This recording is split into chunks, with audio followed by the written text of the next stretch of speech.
Hello friends, आज आपण जो इयत्ता 10वीचा इंट्रोडक्शन टू मायक्रोबायोलॉजी हा जो चॅप्टर सुरू केलेला आहे, तर त्यामधले आज जो पॉईंट आपल्याला शिकायचा आहे तर तो आपल्याला पाहायचा आहे. पहा कोणता आहे, लँड फिलिंग साईट्स आपल्याला पाहायचे, कारण की तिथपर्यंत आपण मागच्या लेक्चर्समध्ये अभ्यास केलेला आहे.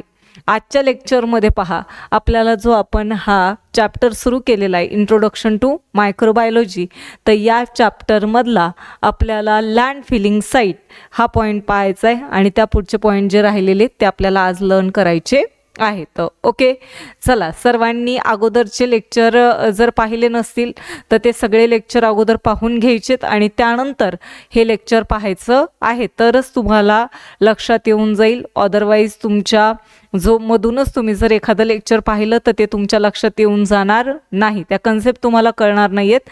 त्यामुळं अगोदरचे सगळे लेक्चर बघायचेत पहिले आणि त्यानंतर हे लेक्चर पाहायचं आहे. ओके, चलो आपण स्टार्ट करतोय. पहा आपल्याला जो पॉईंट पाहायचा आहे तर तो कोणता पाहायचा आहे? लँड फिलिंग साईट आपल्याला पाहायचं आहे. लँड फिलिंग साईट कशाला म्हणायचे तर पहा, लँड फिलिंग साईट जी आहे तर ही urban land filling site sorry पहा, अर्बन लँड फिलिंग साईट काय ते आपल्याला पाहायचे.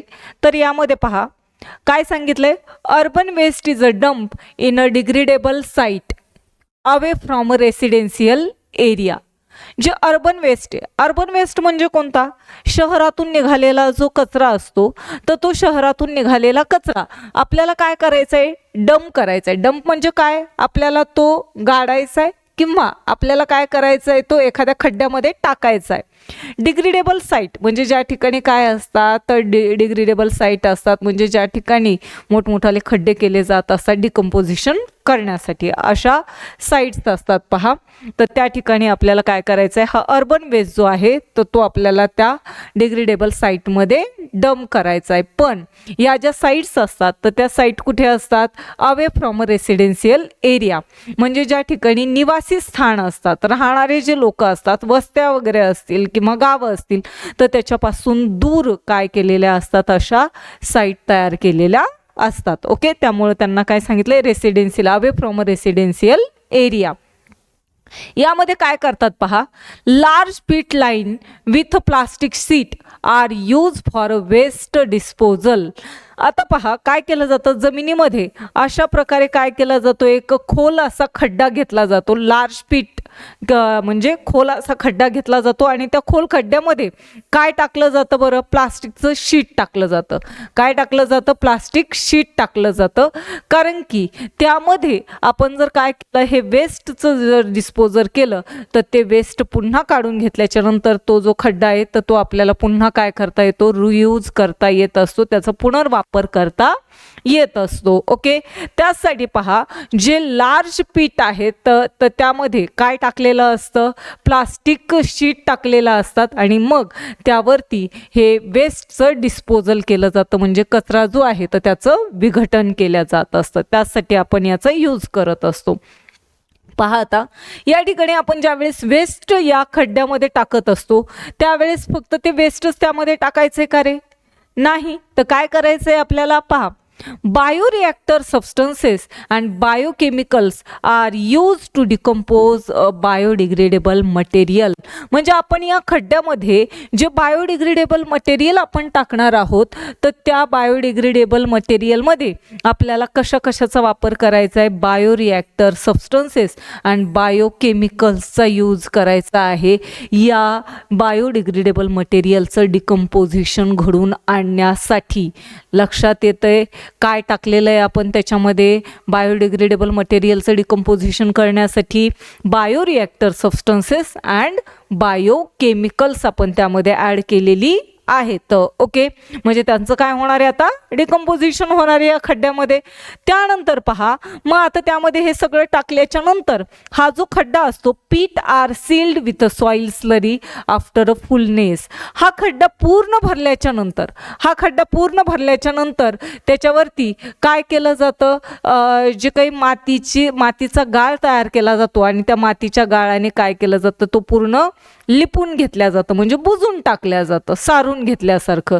ओके, मग ते पूर्ण फुल झाल्यावरती मातीची जी काही गाळ असतो तो त्यावरती टाकला जातो आणि ते पूर्ण काय केला जातो, खड्डा बंद केला जातो, सील केला जातो.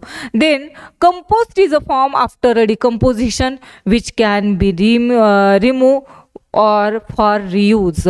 मग आता काही दिवस काय केलं जातं, तो त्या खड्ड्यामध्ये तसंच डिकम्पोजिशनसाठी तो कचरा ठेवला जातो आणि डिकम्पोजिशन झाल्याच्या नंतर त्याचं कशामध्ये कन्व्हर्जन होतं, कंपोस्टमध्ये. कंपोस्ट खत असतं तर त्या कंपोस्टमध्ये कन्व्हर्जन होतं डिकम्पोजिशन झाल्याच्या नंतर.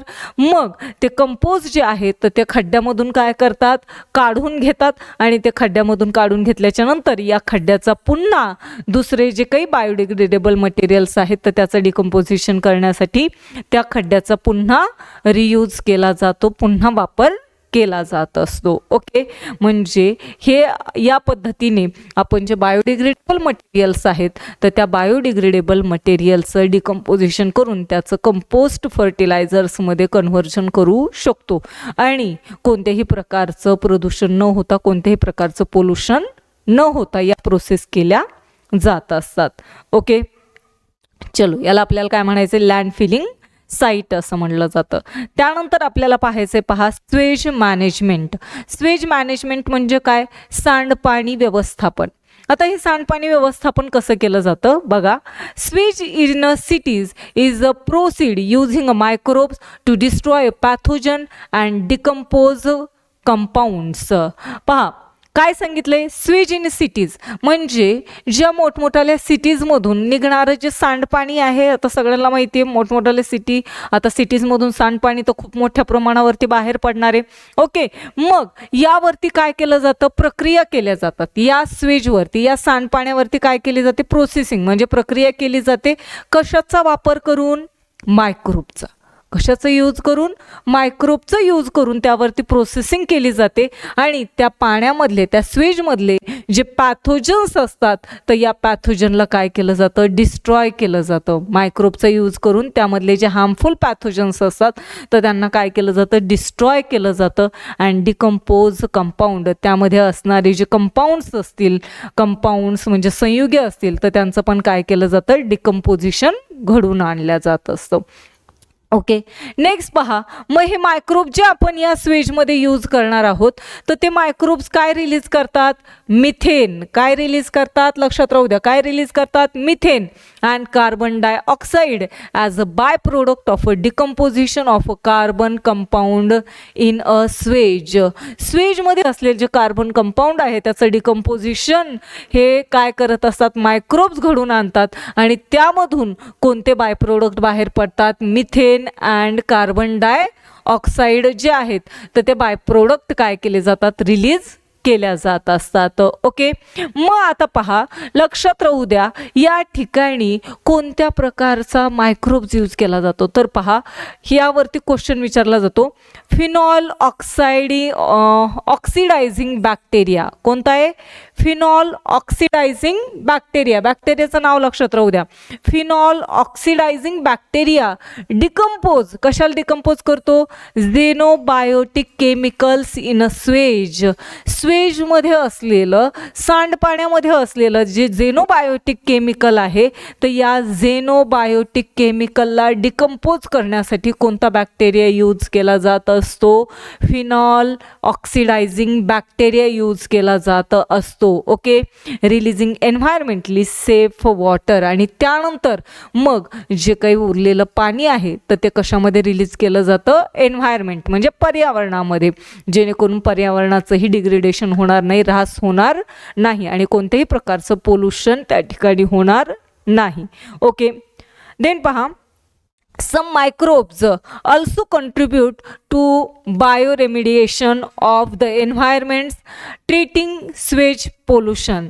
पहा, काही असे मायक्रोब्स आहेत जे काय करतात, स्वतःचं योगदान देत असतात कशामध्ये, to a bioremediation of a environment, म्हणजे जे पर्यावरण आहे तर त्या पर्यावरणाच्या जैव उपचारामध्ये, उपयोगामध्ये, उपाययोजनांमध्ये ओके काय केलं जातं, हे जे मायक्रोब्स आहेत तर ते स्वतःचं योगदान देत असतात.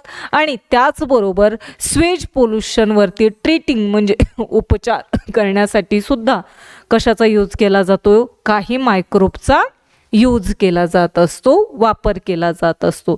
दिस process help to create a healthier and more sustainable environment. मग ही जी प्रोसेस आपण केलेली आहे तर ही प्रोसेस कशासाठी, हेल्दियर म्हणजे आरोग्यदायक आहे, आणि जास्त कशी आहे, सस्टेनेबल आहे म्हणजे योग्य आहे, कशासाठी, एन्व्हायरमेंट म्हणजे पर्यावरणासाठी ही योग्य काय आहे प्रोसेस आपल्याला दिसून येत असते. ओके, अशा प्रकारे काय केलं जातं, स्वेज मॅनेजमेंट केलं जातं, म्हणजे सांडपाण्याचं व्यवस्थापन केल्या जात असतं.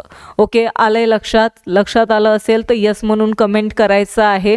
ओके, चलो नेक्स्ट आपल्याला पाहायची, पहा, क्लीन टेक्नॉलॉजी कशाला म्हणायचंय, स्वच्छ तंत्रज्ञान कशाला म्हणायचं आहे. ओके, चलो आता क्लीन टेक्नॉलॉजी काय बरं, काय असेल, स्वच्छ तंत्रज्ञान काय असेल. आता आपल्याला इथं क्लीनच करायचंय, सगळंच स्वच्छता करायची, आपल्या डोक्यामधला सुद्धा कचरा काय करून टाकायचा आहे, क्लीन करून टाकायचा आहे, स्वच्छ करून टाकायचं आहे, आणि फक्त आपल्या मेंदूमध्ये काय ठेवायचंय, अभ्यासच ठेवायचा आहे. काय ठेवायचा आहे, अभ्यासच ठेवायचा आहे. मग याच्यासाठी पहा, environmental pollution simultaneously increases along with the progress in the technology. environmental pollution जे आहे तर हे कंटिन्युअस काय होत चाललंय, सतत इन्क्रीज होत चाललेलं आहे along with progress in a technology. म्हणजे जसं तंत्रज्ञानामध्ये काय होतोय, प्रगती होत चाललेली आहे तंत्रज्ञानामध्ये, विज्ञान आणि बाकीचं जे तंत्रज्ञान असेल त्यामध्ये जसं प्रोग्रेस होत चाललेलं आहे तसं काय होतंय तुम्हाला माहिती आहे की वेगवेगळ्या प्रकारचं काय पोल्युशन जे आहे, एन्व्हायरमेंटल पोल्युशन हे वाढत चाललेलं आहे. मग त्यासाठी पहा, microbes are use to combat soil, land, water pollution. मग काय करण्यासाठी, सॉईल असेल, लँड असेल, वॉटर पोल्युशन असेल तर ते कमी करण्यासाठी त्यांच्यामध्ये कशाचा यूज केला जाऊ लागला आहे, मायक्रोब्स. कशाचा यूज केला जातोय, मायक्रोबचा यूज केला जातोय. That's hydrocarbons and other manmade chemicals are transform with the help of such microbes. In this way pollution control is done. म्हणजे हायड्रोकार्बन्स असतील किंवा अदर मॅनमेड केमिकल्स असतील तर त्याचं कन्व्हर्जन जे आहे, त्याचं ट्रान्सफॉर्मेशन जे आहे तर हे काय केलं जातं, म्हणजे पोल्युशन फ्री सबस्टन्सेसमध्ये केलं जातं. कशाद्वारे, मायक्रोब्सद्वारे. कशाद्वारे, मायक्रोब्सद्वारे केल्या जात असतं. आणि त्यामुळे मग आपण काय करू शकतो, पोल्युशन जे आहे तर ते कंट्रोलमध्ये आणू शकतो, पोल्युशन प्रदूषणावरती नियंत्रण ठेवू शकतो. ओके, पहा आता याच्यावरती नाही क्वेश्चन विचारला जात, पण हे मोस्ट इम्पॉर्टंट आहे, हे खूप इम्पॉर्टंट आहे, हे खूप इम्पॉर्टंट आहे. ओके, याच्यावरती क्वेश्चन विचारले जातात. Microbes use in clean technology. Clean टेक्नॉलॉजीमध्ये कोणकोणते मायक्रोब्स यूज केले जातात, त्या मायक्रोबचे नावं जे आहेत ते सर्वांनी व्यवस्थित वाचायचे आहेत, व्यवस्थित लक्षातच ठेवायचे आहेत. पहा कोणते येतं, some microbes remove sulphur from a fuel. काही जे मायक्रोब्स येतात तर तुम्हाला ते मायक्रोब्स सांगितलेले नाही आहेत, पण काही मायक्रोब्स असे आहेत जे काय करत असतात, सल्फर फ्रॉम फ्युएल म्हणजे फ्युएलमधून काय सल्फर जे आहे तर ते रिमूव्ह करण्याचं काम हे काही मायक्रोब्स करत असतात. तसंच पहा, या ठिकाणी तुम्हाला दिलंय, मायक्रोबचं नाव दिलेलं आहे थिओबॅसिलाय अँड सल्फोबॅसिलाय. लक्षात राहू द्या, काय नाव आहे, थिओबॅसिलाय अँड सल्फोबॅसिलाय. नावं व्यवस्थित वाचा, थिओबॅसिलाय, सल्फोबॅसिलाय. थिओबॅसिलाय सल्फोबॅसिलाई. याचं हे जे आहेत तर हे मायक्रोब्स कशाचं, they are conversion of heavy metal into a compounds before leaching. Leaching म्हणजे काय, लिचिंग म्हणजे काय, अवक्षालन. जे काही सोक केले जात असतात एखाद्या सोल्युशनमध्ये, तर त्या सोल्युशनमध्ये सोक होण्याच्या अगोदर म्हणजे काय, भिजण्याच्या अगोदर, डिझॉल्व्ह होण्याच्या अगोदर त्या हेवी मेटलचं कन्व्हर्जन कशामध्ये केलं जातं, कंपाऊंडमध्ये केलं जात असतं. आणि ते कशामार्फत केलं जातं, थिओबॅसिलाई अँड सल्फोबॅसिलाई या मायक्रोब्सद्वारे केलं जातं. आणि त्यामुळे मग ते पाण्यामध्ये किंवा जमिनीमध्ये काय होत नाहीत, मिक्स होत नाहीत. का, कारण की ह्या हेवी मेटलचं कन्व्हर्जन कशामध्ये केलं जातं, त्यांच्या कंपाऊंड्समध्ये केलं जात असतं. ओके, कोणत्या मायक्रोब्स मार्फत, थिओबॅसिलाई अँड सल्फोबॅसिलाई. नेक्स्ट आहे पहा, hydrocarbonoclastic bacteria, HCB. HCB means hydrocarbonoclastic bacteria. आता पहा याचं काय आहे, हायड्रोकार्बोनोक्लास्टिक बॅक्टेरिया जो आहे यामध्ये कोण येतात, सुडोमोनास spp. लक्षात राहू द्या, नाव व्यवस्थित वाचा. काय नाव, सुडोमोनास spp.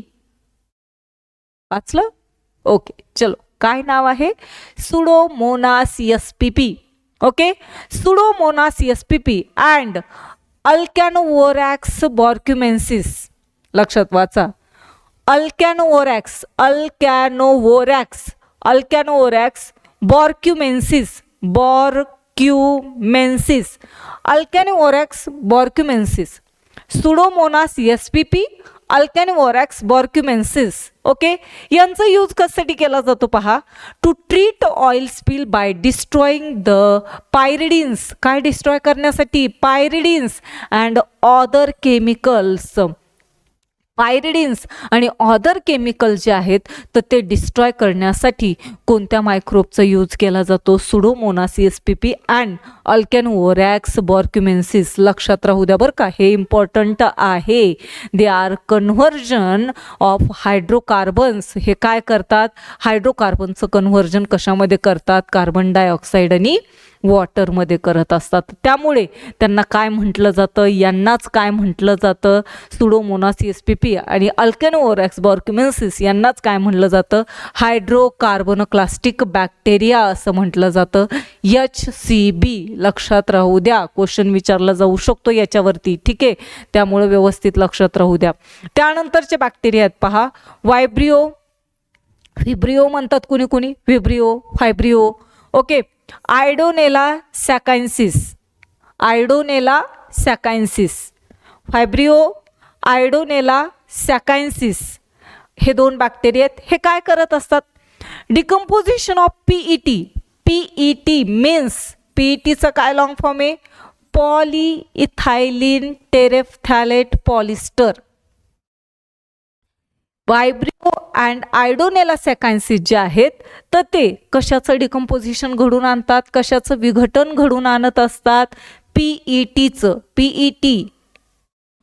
पॉलीइथायलिन टेरेफ्थॅलेट पॉलिस्टर. बॉटल्स वगैरे असतात, प्लास्टिकच्या बॉटल्स असतात, याच्यापासून तयार झालेले असतात, PET पासून.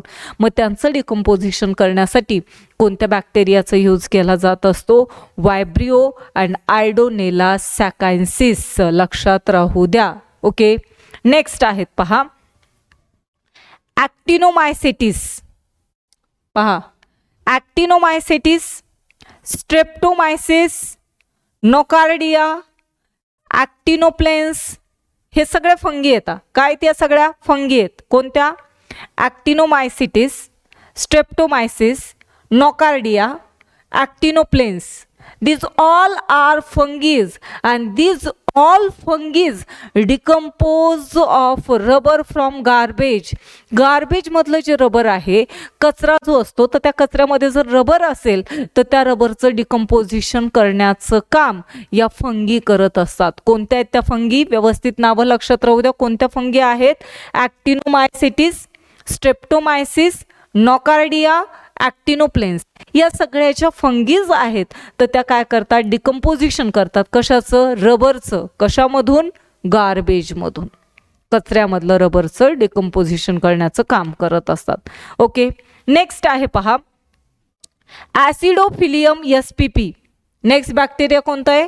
ॲसिडोफिलियम एसपीपी अँड ॲसिडोबॅसिलस फेरॉक्सिडन्स. लक्षात राहू द्या. ॲसिडोफिलियम एसपीपी, ॲसिडोफिलियम एसपीपी वाचा. Acidophilium SPP and acidobacillus ferrooxidans. Acidobacillus ferrooxidans. Okay, वाचा व्यवस्थित. Acidobacillus ferrooxidans. ओके, चलो. हे काय करतात? Control of a soil a pollution cause by acid rain. Acid रेनमुळे जे सॉईलचं पोल्युशन होत असतं, कारण की त्याच्यामध्ये ॲसिड असतं, नायट्रिक ॲसिड असतं, सल्फ्युरिक ॲसिड असतं, त्यामुळे सॉईलचं पोल्युशन होतं.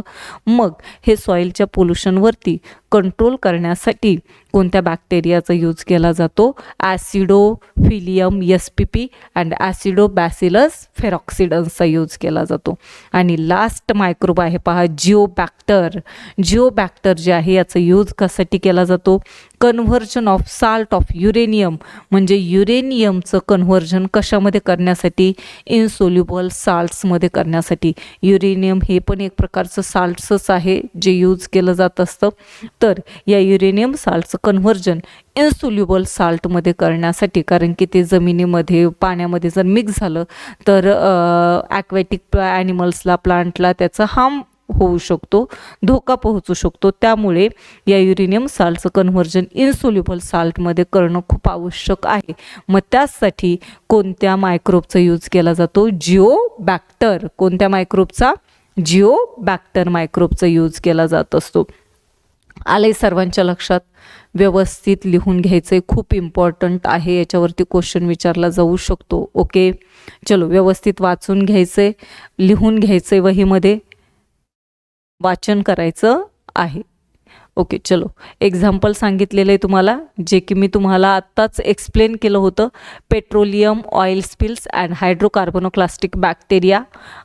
काय केलं जातं? Petroleum oil spill in ocean can be fatal or toxic to a aquatic organism. जे पेट्रोलियम ऑइल स्पिलिंग होत असते ओशियनमध्ये, म्हणजे समुद्रामध्ये ज्या वेळेस ऑइल स्पिलिंग होत असते तर त्याचा जो परिणाम आहे तर तो कोणावरती होतो? ॲक्वॅटिक ऑर्गॅनिझमवरती. म्हणजे त्यासाठी, त्यांच्यासाठी ते काय टॉक्झिक आहे किंवा इव्हन ते काय होतात? मरू पण शकतात. अशा वेळेला पहा, मॅकॅनिकल मेथड जी आहे तर या मॅकॅनिकल मेथडने आपण हा ऑइल लेअर जो आहे तर तो रिमूव्ह करू शकत नाही. कॅन नॉट मूव्ह, कारण की त्यांच्या पुढे हे चॅलेंजिंग आहे, हा ऑइल लेअर काय करणं? रिमूव्ह करणं. त्यामुळे मॅकॅनिकल मेथडचा यूज केला जात नाही. मग त्याच्यासाठी आपण कोणत्या बॅक्टेरियाचा? हायड्रोकार्बोनोक्लास्टिक बॅक्टेरिया, जे अगोदर आपण मागच्या स्लाईडमध्ये बघितलं. HCB म्हणजे कोणता आहे?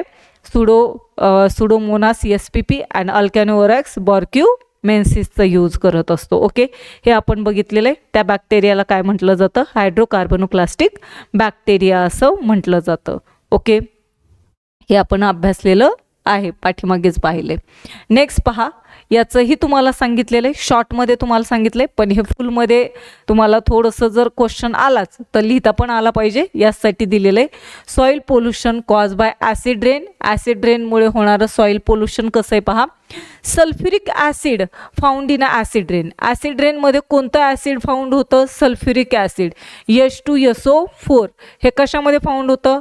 ॲसिड रेनमध्ये फाउंड होतं. आणि हेच सल्फ्युरिक ॲसिड आपल्याला माइन मटेरियल्समध्ये, म्हणजे जे खाणकाम करणारे खाणी असतात तर त्यांच्यामधूनही आपल्याला हे सल्फ्युरिक ॲसिड फाउंड होतं. They contributes to metal erosion in a statues, bridges and buildings. ज्यावेळेस हे सल्फ्युरिक ॲसिड वगैरे कशावरती पडतं? स्टॅच्यूज, पुतळ्यांवरती, पुलांवरती, घरांवरती, तर त्यांचे जे काही लोखंडा मेटलपासून जे बनलेले पदार्थ असतात तर ते काय होतात? तिथं इरोजन होतं, म्हणजे क्षरण होतं. कशामुळे? ॲसिडमुळे. तुम्हाला माहिती आहे, कोणत्याही मेटलवरती जर ॲसिड पडलं तर काय होतं? ते लगेच त्याचं क्षरण व्हायला सुरुवात होते, झीज व्हायला सुरुवात होत असते. तसंच होतं. It also provides energy for certain bacteria. like Acidophilium spp and Acidobacillus peroxidans helping the control soil pollution caused by acid rain. मी सांगितलं होतं कारण की काही असे बॅक्टेरिया आहेत तर ते बॅक्टेरिया काय होतात याच्यावरती जगत असतात. म्हणजे त्यांना म्हणजे सल्फ्युरिक ॲसिड वगैरे जे मटेरियल आहेत त्यांना जर खाल्लं म्हणजे सल्फ्युरिक ॲसिड सल्फरला जर खाल्लं तर त्या बॅक्टेरियाला काय मिळते, एनर्जी मिळते, ऊर्जा मिळते आणि मग ते खाण्यासाठी कोणत्या बॅक्टेरियाला एनर्जी मिळते, सल्फरला खाल्ल्याच्या नंतर, सल्फ्युरिक ॲसिडला खाल्ल्याच्या नंतर ॲसिडोफिलियम एसपीपी अँड ॲसिडोबॅसिलस फेरॉक्सिडन्स आणि मग त्यामुळे सॉईल पोल्युशन काय होतं, कंट्रोलमध्ये येऊ शकतं.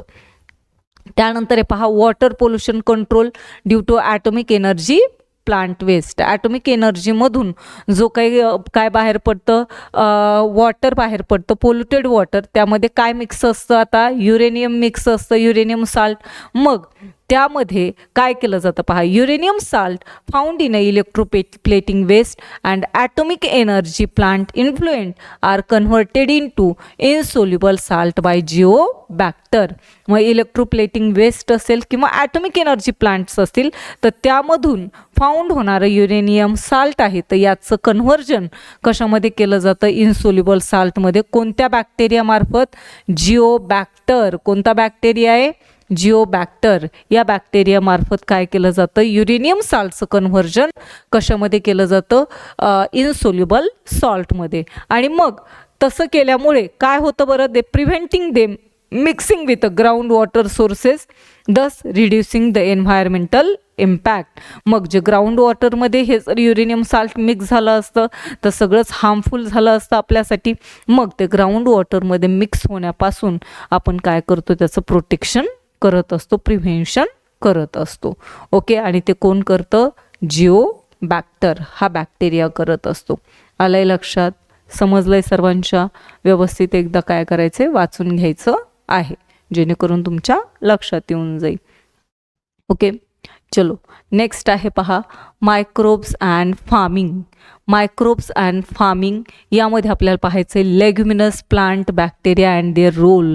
कोणता आहे, आता हे तुम्हाला नाही आहे परीक्षेला नाही आहे, तुम्हाला शॉर्टमध्ये तुम्हाला मी सांगते कारण की हे 9वीला झालेलं आहे तुम्हाला.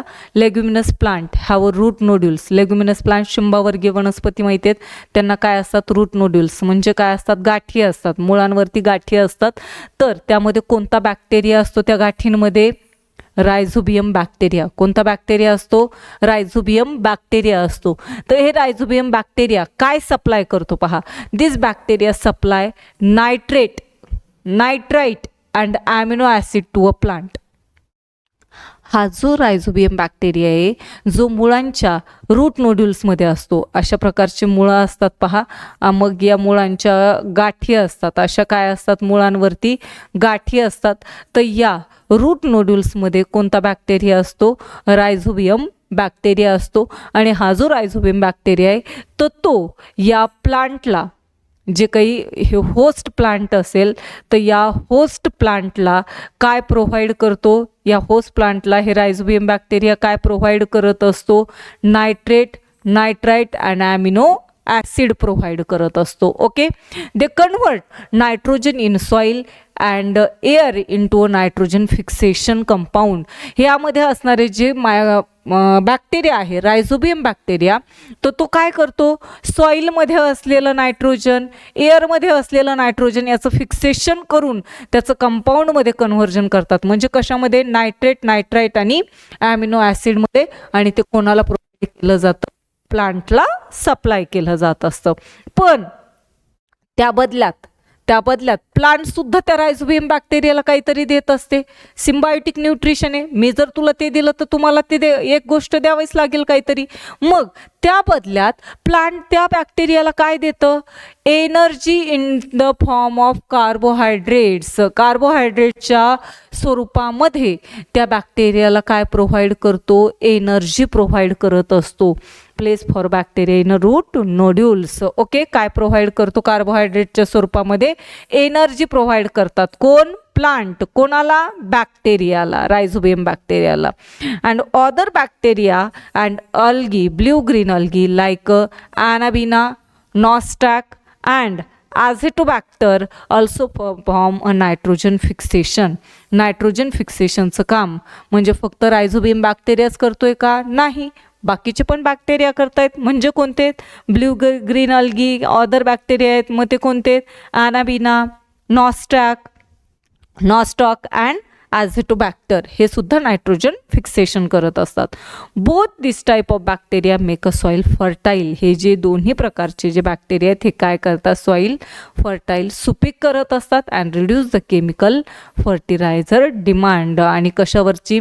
जी रासायनिक खते आहेत तर त्यावरचा होणारा जो खर्च आहे तर तो कमी करण्यासाठी किंवा जे रासायनिक खते आहेत तर त्याची डिमांड कमी करण्याचं काम जे आहे तर हे या बॅक्टेरियाद्वारे केलं जात असतं. ओके, समजलंय, कळालंय सर्वांना मायक्रोब्स अँड फार्मिंगमध्ये लेग्युमिनस प्लांट्स. ओके, त्यानंतर आहे पहा मायक्रोबियल इनॅक्युलंट. ओके, थोडंच राहिले, आजच संपून टाकू. मायक्रोबियल इनॅक्युलंट काय? मायक्रोबियल इनॅक्युलंट म्हणजे सूक्ष्मजीवांचा संरोप काय आहे? पहा आता, microbes containing inoculant are produce by the process of fermentation. ज्यावेळेस फर्मंटेशन प्रोसेस असते, किण्वनाची प्रक्रिया असते, तर त्या किण्वन प्रक्रियेमध्ये काय केलं जातं? Microbes containing inoculant are produce by a process of fermentation. हे जे इनॅक्युलंट आहेत तर ते कोणत्या प्रोसेसमध्ये प्रोड्यूस होत असतात? फर्मंटेशन प्रोसेसमध्ये. Okay, they are use for spraying on a seed before sowing. हे जे इनॅक्युलंट आहेत तर हे इनॅक्युलंट कशावरती स्प्रे करतात? सीड्सवरती. म्हणजे कोणत्याही बिया असतील तर त्या बियांवरती हे इनॅक्युलंट काय केले जातात? हे संरूप फवारले जात असतात. ओके, मग कशासाठी फवारले जातात बरं हे? Some of them are release into a plant. तर काही प्लांटमध्येच डायरेक्ट इंजेक्ट केले जात असतात हे इनॅक्युलंट. मायक्रोबियल इनॅक्युलंट जे आहेत तर ते काही प्लांटमध्ये डायरेक्ट इंजेक्ट करतात, डायरेक्ट प्लांटमध्ये सोडतात, तर काहींच्या सीड्सवरती म्हणजे कशावरती? जी काही बी असेल तर त्या बीवरती स्प्रे केला जात असतो. म्हणजे सोईंग म्हणजे काय? पेरण्याच्या अगोदर, लावण्याच्या अगोदर. याचे बेनिफिट्स काय आहेत? या मायक्रोबियल इनॅक्युलंटचे बेनिफिट्स काय आहेत? तर पहा, the nutrient are supply through a microbial inoculant which help to growth of plants. Nutrient supply करत असतात. मायक्रोबियल इनॅक्युलंट जे आहेत तर त्या मायक्रोबियल इनॅक्युलंट मार्फत त्या प्लांटला काय केले जातात? न्यूट्रियंट सप्लाय केले जात असतात. कशासाठी? प्लांटच्या ग्रोथसाठी, वनस्पतींची वाढ होण्यासाठी. हे जे मायक्रोबियल इनॅक्युलंट जे आपण त्यावरती स्प्रे मारलेला आहे किंवा डायरेक्ट प्लांटमध्ये जे इंजेक्ट केलेले आहेत तर ते प्लांटच्या ग्रोथसाठी काय करतात? त्या प्लांटला न्यूट्रियंटचा सप्लाय करत असतात. Okay, the nutritional quality of a crop is increase. क्रॉपची जी न्यूट्रिशनल पोषक तत्वांची जी गुणवत्ता असते तर ती त्यामुळे काय होते? वाढल्या जाते. Soil pollution cause by chemical fertiliser is prevented by injecting solution containing azotobacter and artificial nitrogenous. Such method are adapted in organic farming. पहा, मायक्रोबियल इनॅक्युलंटचा काय फायदा होतोय बघा. Soil pollution cause by chemical fertilisers. Chemical फर्टिलायझरमुळे काय होतं? Soil pollution होतं. मग त्यामुळं सॉईल पोल्युशन आपल्याला करायचंच नाही आहे. मग काय करायचं आहे आपल्याला? याच्यापासून प्रिव्हेन्शन करण्यासाठी प्लांटमध्ये डायरेक्ट आपल्याला काय इंजेक्ट करायचे? तर हे मायक्रोबियल इनॅक्युलंट इंजेक्ट करायचे. Okay, injecting solution. मग ते सोल्युशन, मग मायक्रोबियल इनॅक्युलंट जे आहेत त्यामध्ये काय असतं बरं? ॲझेटोबॅक्टर. कोणता बॅक्टेरिया त्यामध्ये टाकला जातो? ॲझेटोबॅक्टर. आणि आर्टिफिशियल नायट्रोजनस जे आहे तर ते त्या प्लांटमध्ये काय केले जातात? इंजेक्ट केले जात असतात, सोडल्या जात असतात. ओके, मग अशा मेथड ज्या यूज केल्या जातात त्याला आपण काय म्हणतो? ऑर्गॅनिक फार्मिंग असं म्हणतो. काय म्हणतो त्याला आपण? ऑर्गॅनिक फार्मिंग, जिथं केमिकल फर्टिलायझरचा यूज केला जात नाही. ओके, पण कशाचा यूज केला जातो? हे ॲझेटोबॅक्टर बॅक्टेरिया, आर्टिफिशियल नायट्रोजन इनॅक्युलंट म्हणून त्यांचा यूज केला जात असतो. यामुळे ही जी शेती केली जाते याला आपल्याला कोणती म्हणायचे? ऑर्गॅनिक फार्मिंग असं म्हटलं जातं. ओके, पहा, केमिकल्स लाईक फ्लोरोॲसेटामाइड. पहा, फ्लोरोॲसेटामाइड केमिकल्स कोणते? fluoroacetamide are mixed with the soil as due to use of a chemical fertilizer pesticides in agriculture. ॲग्रिकल्चरमध्ये आपण पेस्टिसाइडचा यूज करतो, सगळ्यांना माहिती आहे, सर्रास करतात, सर्वजण करतात पेस्टिसाइडचा यूज, कीटकनाशकांचा सर्वजण यूज करत असतात. पण त्याचा वापर केल्यामुळे सॉईलमध्ये कोणतं केमिकल मिक्स होतं? फ्लोरोॲसेटामाइड. लक्षात राहू द्या, कोणतं? फ्लोरोॲसेटामाइड हे केमिकल त्या सॉईलमध्ये मिक्स होतं आणि त्यामुळे such harmful substances can be eradicated by using microbes. Okay, मग असे केमिकल जर आपल्याला काय करायचे असतील, डिस्ट्रॉय करायचे असतील, काढून टाकायचे असतील, तर त्यासाठी आपल्याला कशाचं यूज करावं लागणार आहे? मायक्रोबचाच यूज करावा लागणार आहे. नाही तर मग सॉईल पोल्युशन झालं, वॉटर पोल्युशन झालं, एअर पोल्युशन झालं, हे सगळेच पोल्युशन होऊ शकतात. ओके, हे आहे मायक्रोबियल इनॅक्युलंट. समजलं आहे का सर्वांना? ओके, समजलं असेल तर सर्वांनी यस म्हणून कमेंट करायचं आहे. ओके, जास्त घाई होत नाही आहे ना? चलो, समजलं असेल. जे इम्पॉर्टंट आहे तर ते मी डबल रिपीट करत असते, त्यामुळे ते व्यवस्थित लक्षात राहू द्या. ओके, चलो, लास्ट पॉईंट आहे बायो इन्सेक्टिसाइड. बायो इन्सेक्टिसाइड जे आहे यामध्ये आपल्याला काय पाहायचं आहे पहा. Biotechnology integrate a bacterial and fungal toxin into a plant for protection against pest. पेस्टच्या अगेन्स्ट, कीटकांच्या अगेन्स्ट आपल्याला प्रोटेक्शन करण्यासाठी बायोटेक्नॉलॉजीद्वारे त्या प्लांटमध्ये काय इंटिग्रेट केलं जातं, काय सोडल्या जातं? बॅक्टेरियल अँड फंगल टॉक्झिन्स प्लांटमध्ये ऑलरेडी काय केल्या जातात, त्या प्लांटमध्येच इंजेक्ट केल्या जात असतात, जेणेकरून त्यावरती जरी किडे जरी पडले तरीसुद्धा आपल्याला वेगळा काही फवारा वगैरे मारायची गरज नाही आहे. त्या पेस्टने ते जर पानं वगैरे खाल्ले तर ते काय होतात, ते जे टॉक्झिन्स असतात, फंगल टॉक्झिन्स जे आहेत, तर ते त्या किड्यांच्या एलिमेंटरी कॅनॉलमध्ये, त्या अळ्यांच्या एलिमेंटरी कॅनॉलमध्ये जातात आणि त्या एलिमेंटरी कॅनॉलला डिस्ट्रॉय करतात आणि ते तसेच काय होतात, मग मरून जातात. म्हणजे आपल्याला वरून कोणता फवारा मारायची प्लांटवरती गरज पडत नाही. Insect avoid toxic plant. त्यामुळे इन्सेक्ट काय करतात, या टॉक्झिक प्लांटला अवॉइड करतात. Some fungi and viruses are use as a pesticides. काही प्रकारचे फंगी आहेत, काही प्रकारचे व्हायरसेस आहेत, त्यांचा यूज काय म्हणून केला जातो? Pesticides. Use as a pesticides. हे लक्षात राहू द्या पहा. स्पिनोसॅड लक्षात राहू द्या. स्पिनोसॅड फर्मंटेड यूज ॲज अ बायोपेस्टिसाइड्स. काय म्हणून केला जातो? स्पिनोसॅडचा जो यूज आहे तर हा काय म्हणून केला जातो? बायोपेस्टिसाइड्स. याच्यावरती क्वेश्चन येऊ शकतो पहा. स्पिनोसॅडचा कशासाठी यूज केला जातो? बायोपेस्टिसाइडसाठी यूज केला जात असतो.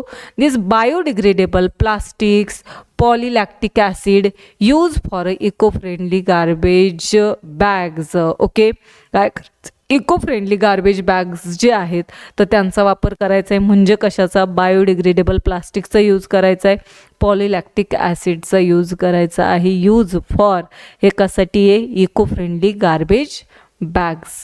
म्हणजे आपल्याला जे पर्यावरणाला हानी न पोहोचवणाऱ्या बॅगचा काय करायचा? यूज करायचा आहे यासाठी. समजलंय? आलंय लक्षात? Bio insecticides. सर्वांना व्यवस्थित लक्षात आलेलं असेल तर सर्वांनी यस म्हणून कमेंट करायचं आहे. आणि आपले जे लेक्चर आहेत तर ते अगोदरचेही सर्व लेक्चर पाहून हे लेक्चर बघायचे. आपला या ठिकाणी जो आपण 7वा चॅप्टर सुरू केला होता, इंट्रोडक्शन टू मायक्रोबायोलॉजी, तर तो या ठिकाणी संपलेला आहे. कोणाला काही डाऊट वगैरे असेल तर त्यांनी आपल्या चॅट बॉक्समध्ये टाकायचं आहे आणि सर्वांनी व्यवस्थित लेक्चर पाहून घ्यायचे आहे. तर ओके, यावरचे क्वेश्चन आणि आन्सर जे आहेत तर ते PDF स्वरूपामध्ये आपल्या ॲपमध्ये टाकलेली आहेत, तर त्यामुळे ते सोडवायचे आहेत सर्वांनी. ओके, चलो आपण या ठिकाणी थांबतोय. सर्वांना बाय. चलो, सर्वांना बाय.